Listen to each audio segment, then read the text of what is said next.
It's such a strange story.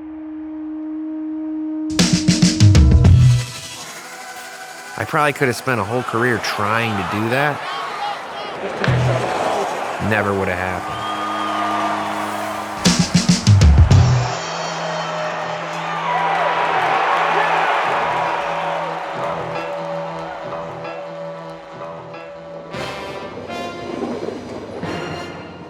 The San Francisco Giants temporarily added a new teammate to their June roster. He doesn't field, bat, or catch, but as NBC Bay Area's Joe Rosado Jr. shows us, he's turned the game of baseball into an art. As the ritual of baseball gets underway at San Francisco's Oracle Park, a guy in a uniform makes his way through the halls. For the month of June, the Giants ballpark has become the working studio of artist Jeremy Fish. He's the Giants' first ever artist in residence, maybe the first in all of baseball. The swing of a bat, the cheers of a crowd. A different view from deep in the left field of baseball and art.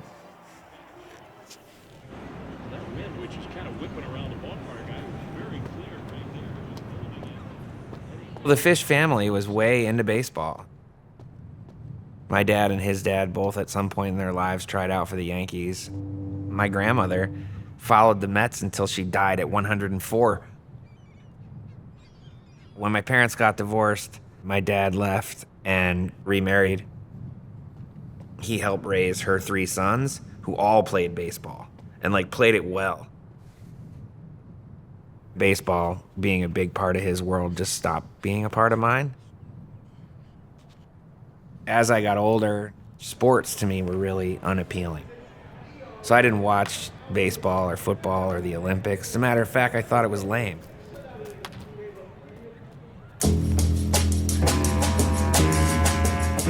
The one sport I was into had no coaches, there were no parents there, there was no financial support from the city, and none of us really cared.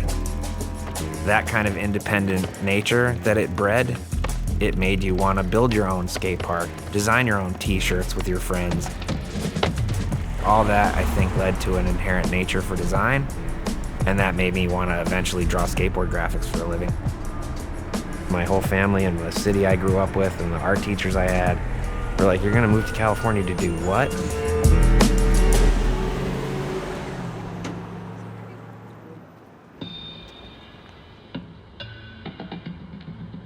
I moved 3,000 miles away to pursue a job in something as obscure as skateboarding, and as dumb as that was, it worked.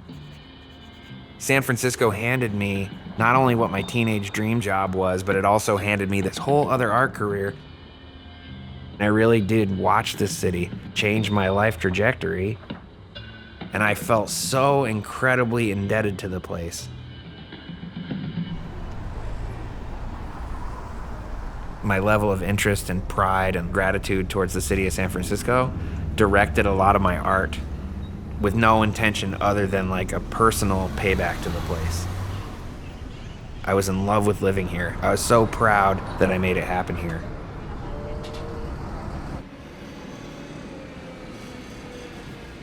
Around the time when we started to win all the World Series, tech really threw a massive financial douche into the city.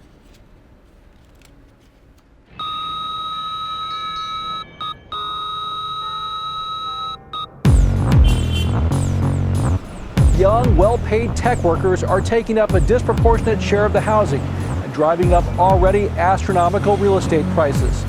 For many, that means leaving their heart in San Francisco and making their home somewhere else.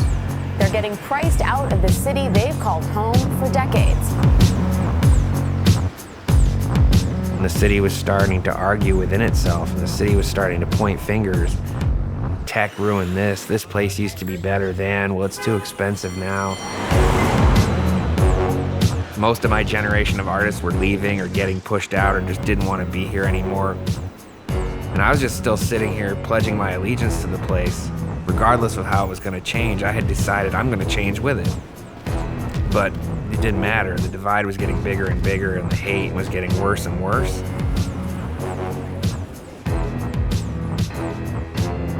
And the right-hander for the Giants throws. Swing and a miss! And that's it!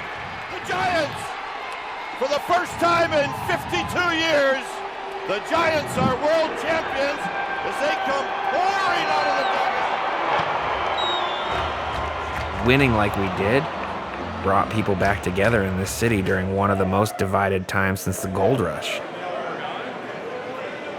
Even if it was temporarily, it was a reminder that we all share this city. We all have this thing in common.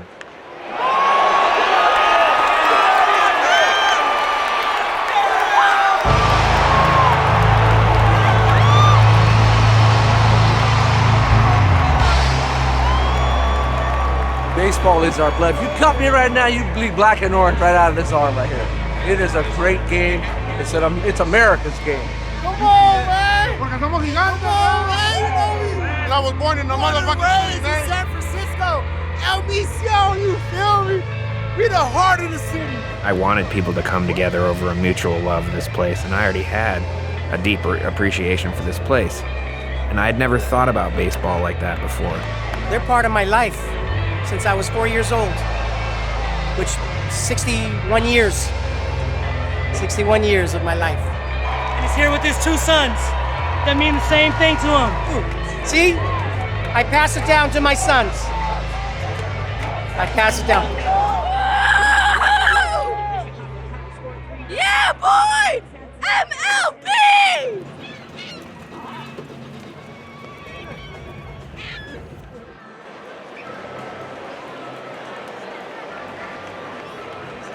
By the time my dad passed away, he had gone from having no idea why I was doing any of this and being kind of bummed that I didn't play baseball.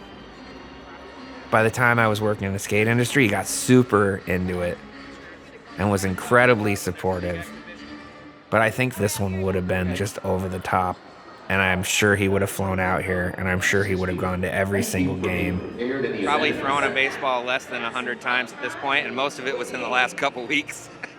No matter how bad him and his dad wanted to step out onto the field of a Major League Baseball game, they never did. Throwing out today's ceremonial first toss, please welcome back Jeremy Fish. And somehow through drawing like funny cartoon animals, I walked out there and threw a fairly unprofessional strike.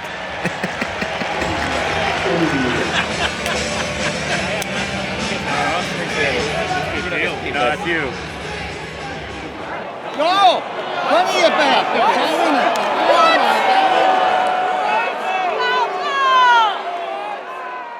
When you look back at yourself as an angsty, pissed off teenager, and I was like, I hated baseball. But why? Did you really hate it?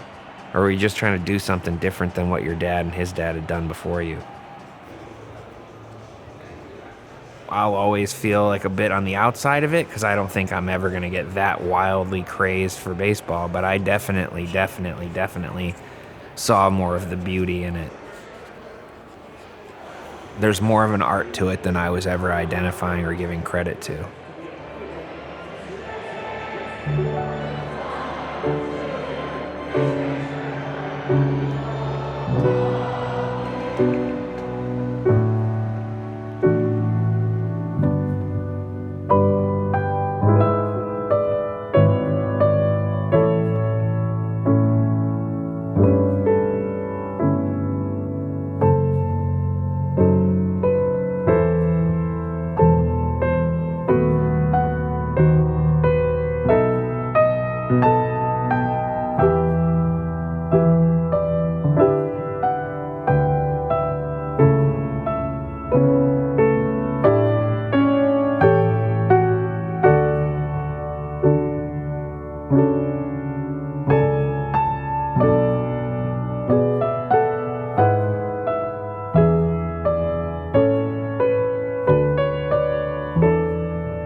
I'm the last name-carrying fish in my family tree.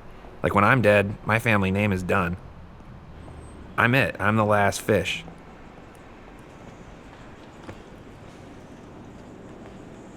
As a human being, what are you going to leave behind when you're dead? I've been making art in this city for 30 years, walking distance to that ballpark. And I've traded off a lot to continue to stay here because I believe in the place and I actually legitimately give a fuck. One way or the other, it's not over. I'm still in the middle of what I came out here to do.